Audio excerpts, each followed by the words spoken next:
What's going on, everybody? Welcome back to the channel. In today's video, we dive into some budget decks that I put together with the release of Brothers War here in MTG Arena.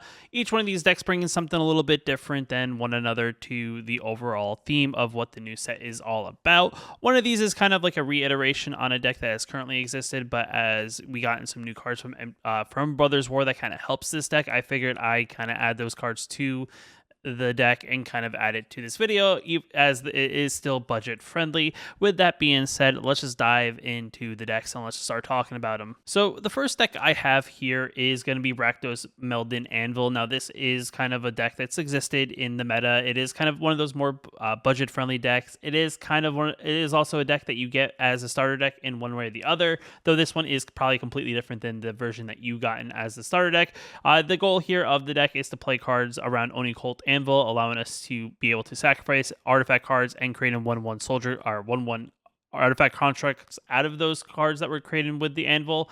We can either do this by tapping the anvil and sacking an artifact and dealing 1 damage to each opponent and gaining a life. And if it's the first time an artifact has been sacked, we get to create a 1/1 construct creature. We also have other ways of creating, artifacts in this deck. We have cards that are just artifacts straight up. With things like Mishra's Research Desk, a new card from Brothers Ward, 1 mana artifact that we can tap it, sack it, exile top 2 cards of our library. We get to choose one of them until the end of our next turn. We can play that card and then we can unearth it, meaning that we can do this effect yet again.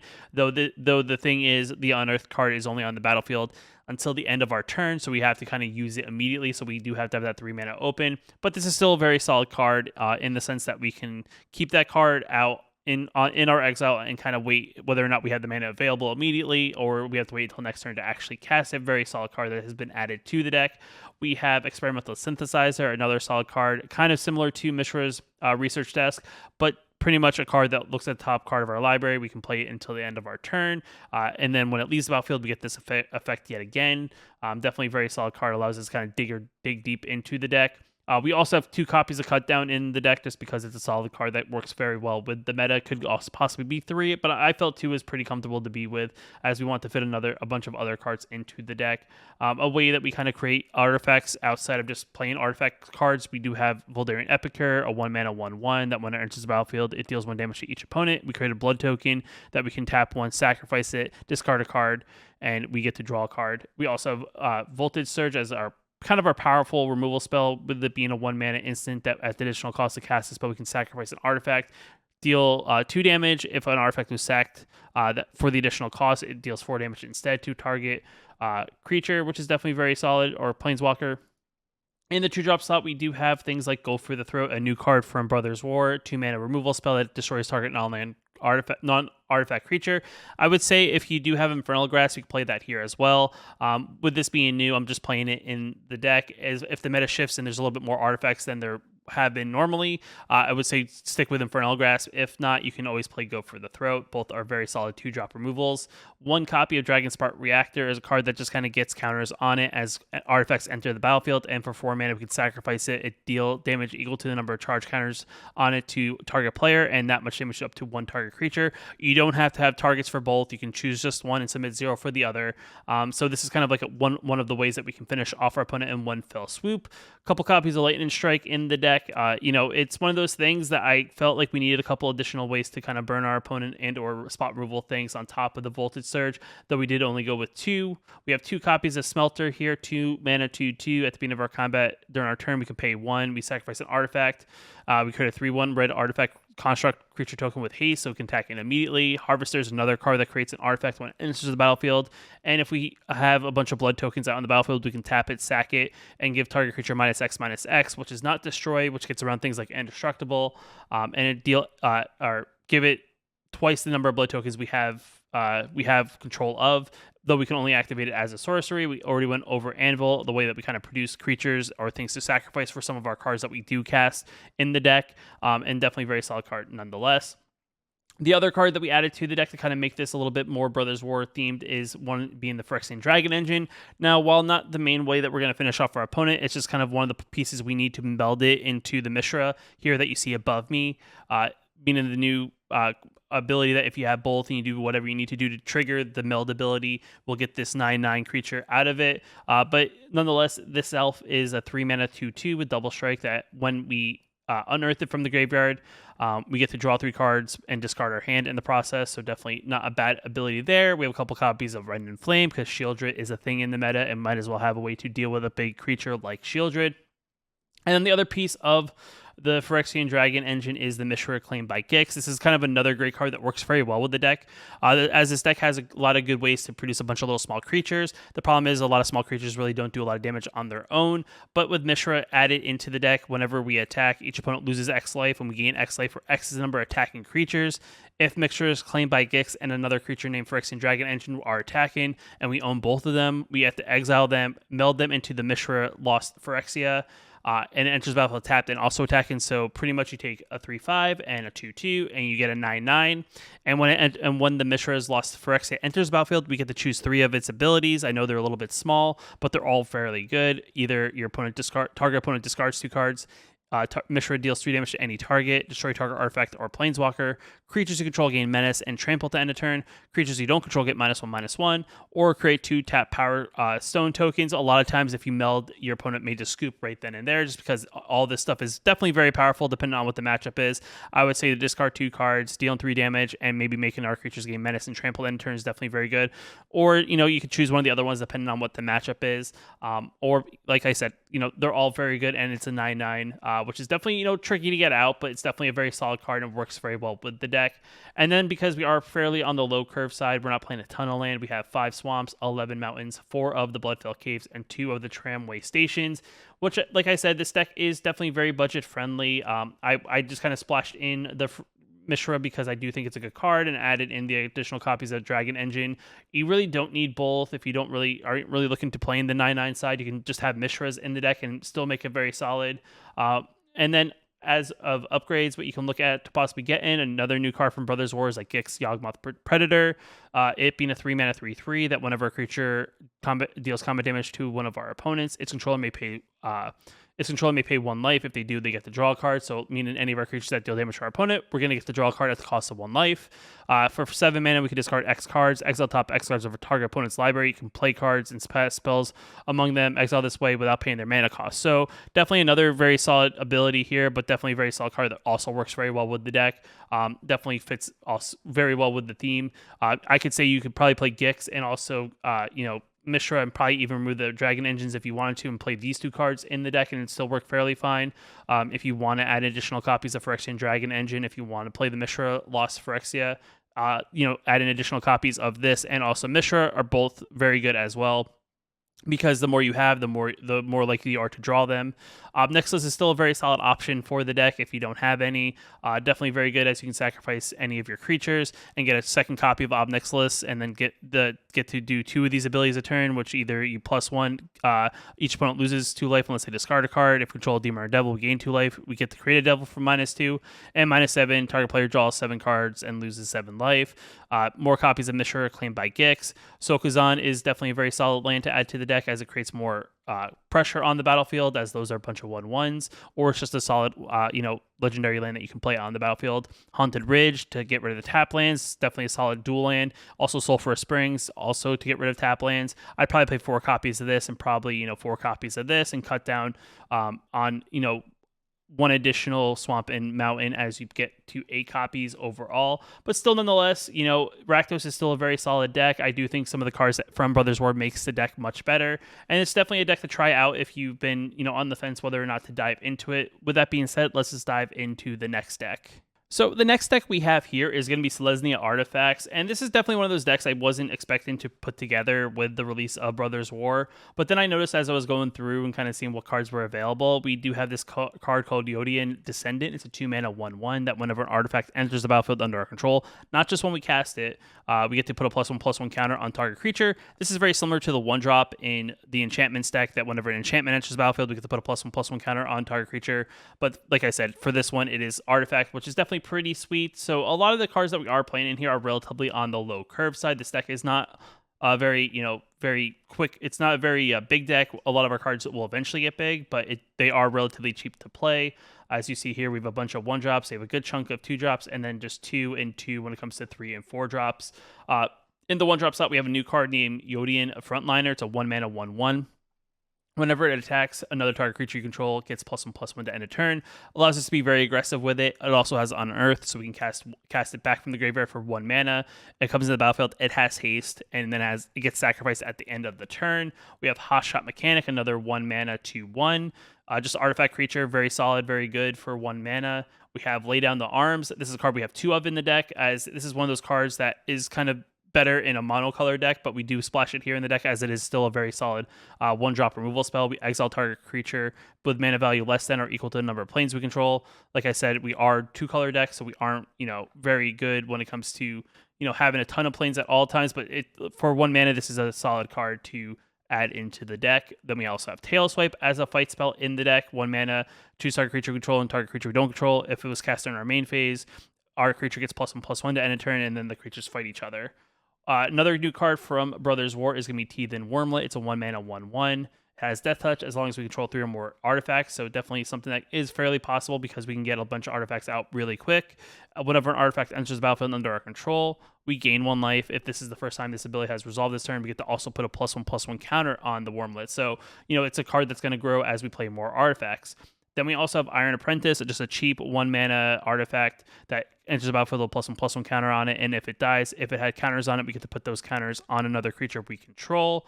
We have 2 copies of the Spectrum Sentinel, another new card from Brothers War. It's a 1 mana 1/2 with protection from multicolor. And then whenever a non-basic land enters the battlefield under our opponent's control, we gain a life. So there are a lot of non-basics in the meta. So this is going to be a card that's going to gain us a little bit of life if they are playing a bunch of non-basics. In the 2-drop slot, we have a couple Destroy Evils, another spot removal spell to get rid of big cards that have high toughness, as well as get rid of pesky enchantments our opponents may play. We have Mashako's Reign of Truth, a 2-mana saga that gives target creature we control +1/+1 to end a turn for each artifact and or enchantment we control. Our deck is mostly artifacts, so we'll definitely pump a creature up pretty big for the first 2 chapters. And then on the 3rd chapter, we get a creature that starts off out as a 0/0 and gets +1/+1 for each artifact or enchantment we control. Like I said, we already went over Yodian Descendant, but this is a card that's going to pump our creatures or itself with its +1/+1 counter every time an artifact enters the battlefield under our control. Patchwork Automaton is a solid card for this style of deck because it's going to get +1/+1 every time we cast an artifact spell. And then itself also has Ward 2, so in the early game, it's definitely very hard to get rid of and get very big very, very quickly. We have Patch Up in the deck. In case any of our smaller creatures die, we can return up to 3 target creature cards with mana value 3 or less from our graveyard to the battlefield. And like I said, most of our cards in our deck are either 1 or 2 mana.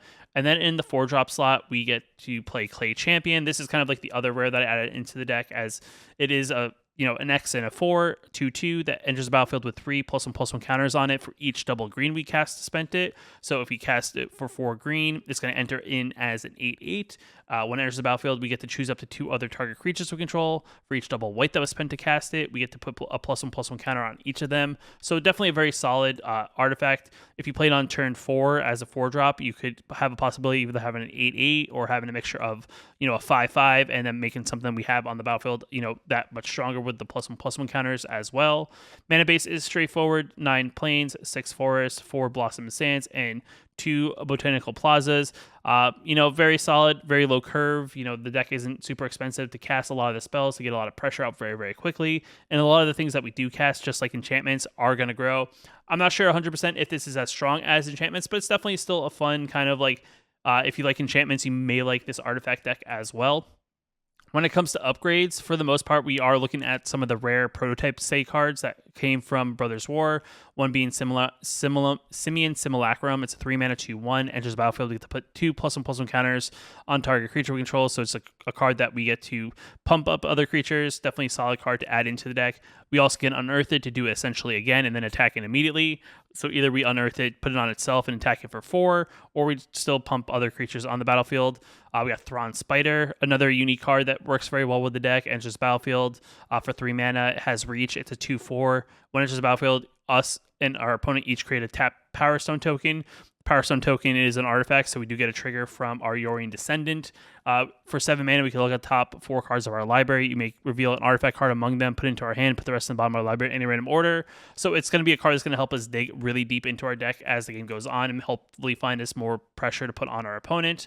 We have Autonomous Assembler, 5 mana for 5 with Vigilance. For 1 mana, we can tap it, put a +1/+1 counter on an assembly worker we control. Itself is an assembly worker, so it can pump itself. We can also cheat it out for 2 mana, playing the prototype side, and still have the ability, so it comes out as a 2/2 instead of a 4/5.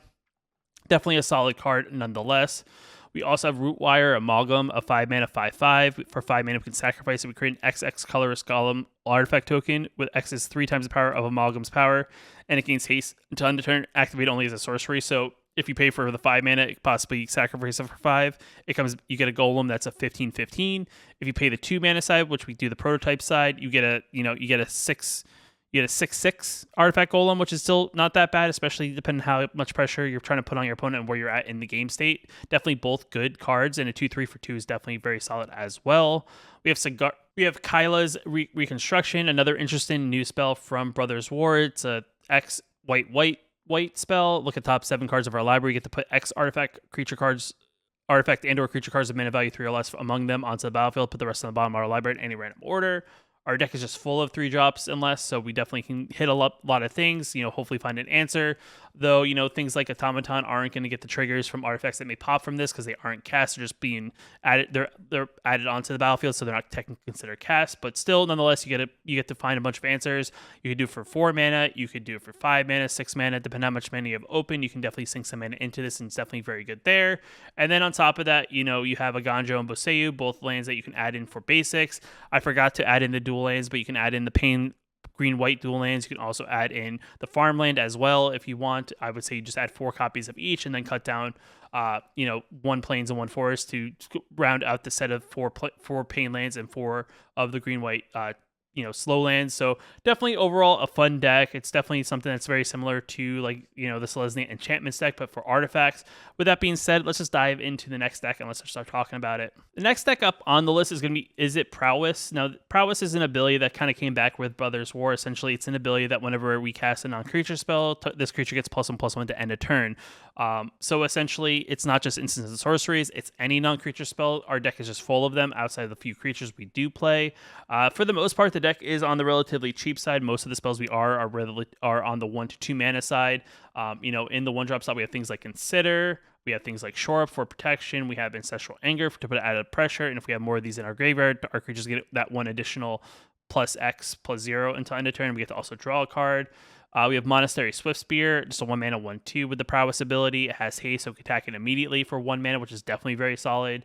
Play with Fires here in the deck, just because for 1 mana, 2 damage to any target. And if we deal to our opponent's face, we get to describe 1. We have Antagonize here, 2 mana. This is kind of one of those cards that I felt was actually necessary for the deck because it allows us to put that additional pressure and also get Prowess triggers on top of that. And it gives target creature we control +4/+3 to end turn. Lightning Strike as well. Just another way to kind of spot removal something out on the battlefield. We also have Balmor, Battle Mage Captain, 2 mana 1/3 with flying that whenever we cast an instant or sorcery spell. This is the only card that doesn't actually have Prowess. It has another ability. It has secondly Prowess minus any other spell outside of those instant sorceries. We give the whole team +1/+0. This is definitely very good because our deck is kind of designed to kind of get wide really, really quick. We also have Third Path Ironclast, a new card from Brothers War that whenever we cast a non-creature spell, we get to put a 1/1 soldier creature token on the battlefield. So this is a card that's going to allow us to get very wide very, very quickly as we are able to play a bunch of our spells very, very quickly.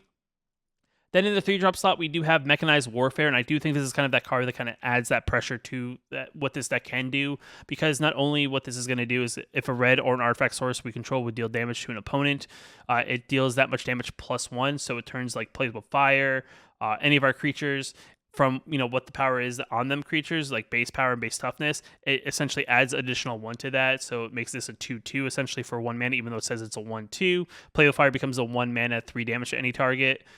Lightning Strike becomes a 2 damage or 3 damage for 2 mana, becomes a 4 damage for 2 mana, so on and so forth. And this ability stacks, so if you have multiples of these out on the battlefield, all the spells that we would do or all the creatures we essentially have out on the battlefield will deal that much damage +1. The only card that's in the deck that doesn't actually get that benefit is going to be Leer. And the reason why I have Leer in the deck is I actually really like Leer for this deck because Leer allows us to go into the graveyard and replay all these spells as long as they're still in there. Again, which is definitely going to help us, add, continually be able to cast non-creature spells over and over again. It's definitely a very, low to the ground deck. It's definitely a deck that's going to just try to play a bunch of spells. We're going to burn through a bunch of our hand very, very quickly. I try to add in enough cards that hopefully will keep momentum of drawing a bunch of cards. Mana base is straightforward as well. 7 islands, 9 mountains, 2 of the red-blue dual lands, and 4 of the Swiftwater Cliffs. I don't think red-blue had the land from Streets of New Capenna where you sacrifice it, draw a card for 4 mana. So this is kind of like the substitute for the time being. When it comes to upgrades, this is kind of where it gets interesting. I'm not 100% sure where I want to go when it came to upgrades, so I just listed a bunch of cards that could work well with the deck. One being Haughty Djinn. All our cheap spells are for the most part, going to go with the graveyard, and there are instants and sorceries, so this will get bigger and bigger. You're not going to benefit really from the fact that they're going to cost less, but it's definitely a card that benefits from us having just a very big graveyard full of instants and sorceries. Alchemist Gambit's kind of another interesting card to the deck. If we think that we can finish off our opponent, adding one of these is actually not a bad idea because it allows us to take an extra turn after this one. And the fact that during that turn, the damage can't be prevented, so it allows us to kind of get 2 big swings on our opponent, which maybe finish off our opponent. Jaya is another interesting card as she creates 1/1 soldier or 1/1 monk tokens that also are prowess, which is definitely very good. For -1, we can exile top 2 cards of our library. We get to choose one of them. We can play that card this turn. For -2, target creature and opponent controls. Whenever we attack, it deals damage equal to the number of attacking creatures to that creature. -8, whenever we cast a red instant or sorcery spell, we may choose new targets for the copy. Another unique card. I'm not really sure if she's for this deck because we want to keep the curve low, but like I said, she's something I was considering, but I'm not sure if I would really add it if I were to upgrade. But just another card that has a prowess overall. And then, the rest of what I have here in the sideboard for upgrades, one add and 1 copy of Otawara for the bounce spell. Sokuzan, same thing, add that, 4 mana channel ability to add some more 1/1 spirits on the battlefield, and then add in 4 copies of Shivian Reef and 4 copies of Stormcard Coast. Cutting down on your dual lands and maybe cutting down on 1 island, 1 mountain is kind of how I'd approach adding these into the deck. But still, nonetheless, this is definitely a fun deck. It's definitely one of those decks, like any deck that you're really just trying to play a bunch of like spells like this. If you've played any of these like pump style decks, it's a lot of like, hopefully your opponent doesn't really have any way to disrupt it. And if they don't, they're really, you can really get a lot of pressure very, very quickly, and they really can't do anything about it. With that being said, let's just dive into the last deck and let's just look at it. Now, the next deck on the list is going to be Budget Soldiers. Soldiers is like the new tribal deck that's kind of popped up with the release of Brothers War. It's not that Soldiers haven't existed in the meta. It's just that we've gotten more Soldiers and actually some really, really good Soldiers when the release of Brothers War. And in our version, we do have, Azorius as being one of the archetypes. You could either probably go mono white or you can go blue-white. Depending on what your preference is, you can do one or the other. I do have like both cards I would add. I personally am more of a fan of the mono white version. Had really good success. I think I played the mono white upgraded version of this deck and went like 6 or 7-1 on my stream earlier. So definitely a very, very solid deck to play, and it's definitely fun overall. I would say the only thing that I would make sure you have in the deck that helps this deck really perform very, very well, especially in budget form, is the Siege Veteran. This is essentially a Luminarch Aspirant. If you don't know what that card is, it was from the previous meta. It does a very similar effect. At the beginning of our combat, during our turn, we get to put a +1/+1 counter target creature control. So this is going to be a card that's going to grow a creature on our battlefield every turn. It's either the same creature or other creatures on the battlefield. This does cost one more mana than the Luminarch, though it is also 1 more power. But still, nonetheless, it's definitely a very, very strong ability. The other benefit of this card is that it helps with soldiers. That whenever another non-token soldier we control dies, we get to create a 1/1 color soldier artifact creature token. So if a soldier dies, we get to replace that artifact creature token, which is definitely very solid. This is definitely a very fun deck. It's probably, out of all these decks, it's probably the most fun just because, playing tribal decks, depending on how much synergy there are, can be really, enjoyable for the most part. In the 1-drop slot, we do have another Yodian Frontliner in this deck just because it is a soldier for 1 mana. With the Unearth ability, it works very, very well. Lay Down the Arms is another unique card, like I said. I actually have 4 copies in this just because the deck is really just a splash of blue and mostly white. So we do have 4 islands and we do have some of the non-basics, but I do think, Lay Down the Arms is better here because we're not as even when it comes to blue and white in the deck. We have Recruitment Officer, a very solid 1-drop, not just for soldiers, but for any sort of deck that plays white. And it being an aggro deck, and the fact that it's a 2/1 for 1 for 4 mana, we can sink into it. We can reveal a creature card from the top 4 cards of our library. With mana value 3 or less, put it into our hand, put the rest of the bottom of our library in a random order. So this is going to allow us to essentially draw a card if we have a bunch of creatures in our deck, and our deck is pretty much all creatures except for a couple of spells. We have Spectrum Sentinel here as a 1 mana 1/2 protection from multicolor. Whenever a non-basic enters the battlefield, we're going to gain a life. Definitely very solid, I think, card. If you're more on the aggro side and if your opponent's playing a bunch of multicolor, or you feel like you're going up against a bunch of multicolored creatures, this is a solid 1-drop that's gonna really help you with that. We have Resolute Reinforcements, 2 mana, get 2 tokens out of it. It has flash, so we can cast it at instant speed. The great part about it is it will still give stick on your opponent's turn, so your opponent may think you have a counter spell, but in reality, you just have a Resolute Reinforcements, which is just a 2-for-1 in 1 card. We have Make Disappear in the deck as 4 copies of, just because we want that little bit of disruption, just in case our opponent has any sort of way to maybe mess up what we're doing on the battlefield, or maybe they have spot removal, or we just don't want them to resolve a spell. This is definitely a very solid card, and we have a bunch of small creatures. We can make a bunch of small tokens where we can possibly even casualty it for the 1. Siege Veteran, we kind of already went over it. It's a 3 mana 2/2 that's going to just pump one of our creatures at the beginning of combat with a +1/+1 counter, and then allows us to kind of get a soldier to replace the one that may have died from combat or something like that. We also have 4 copies of Eastwall Shield Basher as kind of like my like my kind of rare replacement, even though it's not as good. It's a 4 mana 4/2 that whenever it attacks, we have to pay 1 mana. If we do, it gains indestructible. So it's kind of like my replacement for Guardian of New Benelia, but in a common. It's not as good, but it's definitely something that's okay to put some pressure on. We have Yodian Tactician as a 4 mana 3/4, giving all our other soldiers +1/+1. Yet again, another budget lord for soldiers, just because it is 4 mana for a 3/4. There is one in Dominaria United that when I go over the upgrades that you could probably add to the deck that's only 2 mana, which is still very good. And then we also have Argavian Thylax. This is a 6 mana 4/4 with Vigilance, and it costs 1 less to cast for each creature you control. As our deck is full of creatures, this is probably never going to cost 6 mana. There's more likely you're looking at anywhere from probably like 2 to like 4 mana is probably going to be the sweet spot you're going to hit, with that slight chance of every now and then getting only pay 1 mana for it. Mana base is straightforward. We have 10 plains, 4 islands, 2 of the Skybridge Towers, 2 Tranquil Coves, and we have 4 Secluded Courtyards, as all our creatures are soldiers, so we can say soldiers for this, and then have an uncommon land that essentially produces mana of any color to play a creature of that chosen type, which is still very, very good. In the sideboard, we have various cards here to upgrade into it, and I kind of added all of them just because if you want to go white, if you want to go blue-white, you can choose one or the other, but all these cards are definitely very good for soldiers. First one being Guardian of Benelia, 2 mana 2/2 with the enlist ability that you can tap another creature that could attack, add its power to the Guardian of Benelia, then you get to also scry 2, and then you can discard a card and give it an indestructible to end a turn and tap it down in the process. You have Thalia here, just attacks your opponent's mana, our non-creature spells, I should say, making them 1 more to cast, which definitely throws things off, especially if they're really trying to play like non-creature spells to disrupt what you're trying to do. You have Valiant Veteran, just a 2 mana 2/2 that gives other soldiers we control +1/+1.